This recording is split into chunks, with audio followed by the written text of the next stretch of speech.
I don't consider myself a perfectionist, but others have said a little bit too carried. Others have said I get too carried away sometimes.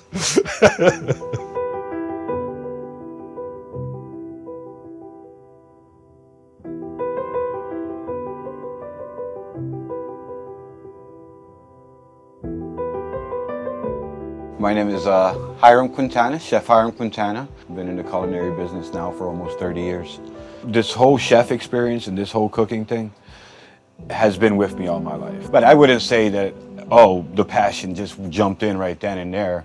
I went, and I had to start off as a dishwasher, obviously, and it was a cafeteria where I first started cooking. And I went into the Epicurean excited because it was my first fine dining job, and Epicurean was the quote unquote fine dining establishment in the Phoenixville area at that time, which was true. It was, and I'm just growing up in the business, so I was excited to be a dishwasher there. So every day I would watch these guys on that line, and I knew that I was a little bit more than just a dishwasher in my heart, but in their chef's eyes, I was a dishwasher. So I'm not going to sit there and force myself upon them. I'd rather learn with my structured categories. So I'll work myself in any environment, and I'll start from there and just see how I progress. So that's basically how I took it in stride.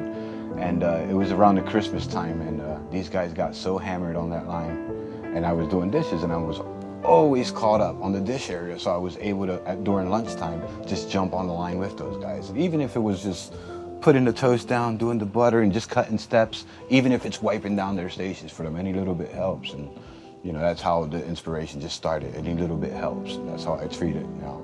Any little bit counts. But as far as like building and going to this level where I am right now, about 1.5 years ago is when I decided, to stop working for anyone and work for myself. To stay true to myself, stay true to my nature, and stay true to my ability. So whatever I learn is for the progression of myself and all of the others around me.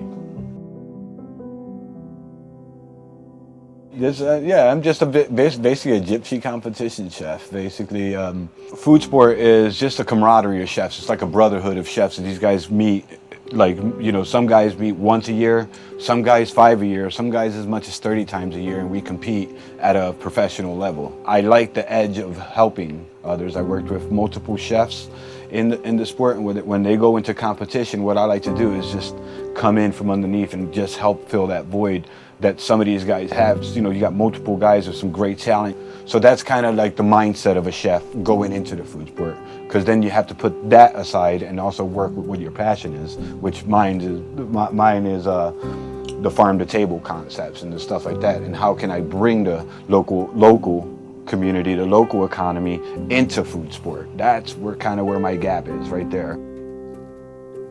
As a chef, one of the, a big percentage of being a chef, a lot of time is spent sourcing. So what ingredients and where they come from, and so many people, just go into the different parameters of sourcing out. And their idea of sourcing is across a desk on a computer, or some chefs are just like, all right, let me see what I can hit online, what's closer, and call it farm to table. Oh, well, this is within 30 miles. This is farm to table. This is this and that.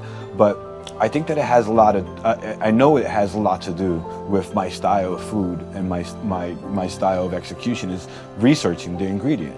And I'll research the area, research the craft, research the farmers, and really research the ingredient, where it comes from, whether it's true to its form, whether, there's pesticides being sprayed on it, whether there's, whatever's happening there is going to end up on your plate. So I kind of like to study into the area and see who's staying true to their natural colors and work with the local farmers. I never know the outcome until it's done. I can't sit there and tell you, oh, it's going to be this, and that, because I'm going to cheat myself out of creativity. So I just stay in front of it and I make it true to its form. Because if you want to be the best, you have to obviously study your trade. Like, you can't just put yourself in a Russian roulette of ordering from some of these purveyors with some of the product that's coming in, some of the practices that are being held, some of these farms around here are so beautiful. You have everything at your disposal. How do you not want to be exposed to something like that? So that's why you want to come in, expose yourself into the community, and then use that into your cuisine, into your structure, into what you want to do, if you want to stay true to form. It all goes back to less is more for me, If you want to sit there and buy, you know, ingredients that have the pesticides and have the things going on and stuff like that and work yourself into the processes of cooking it, so be it. That's your choice. But I prefer fresh, natural, and just 100% to the quality that I like it. The taste itself is going to be the flavor. Everything comes through nourishment, you know.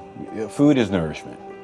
And to be a creator of nourishment is like, that's the way I consider it. It's not all about just carrying the card of being a chef and wearing the hat. It's all about the nourishment and how many different ways you can use it to nourish people and to make them happy.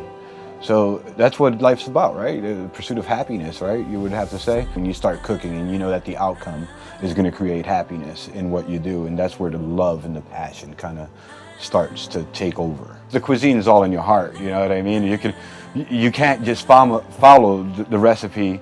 If you're following the recipe, you're following the book.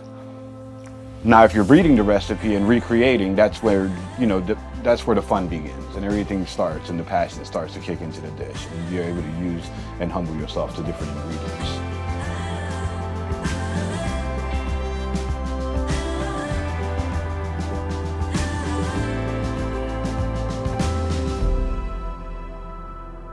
You'll learn that it's the passion's in everybody if they want to do it. It's in everything that you do on a base, but I just use it to kind of focus myself in what I do and how I create it.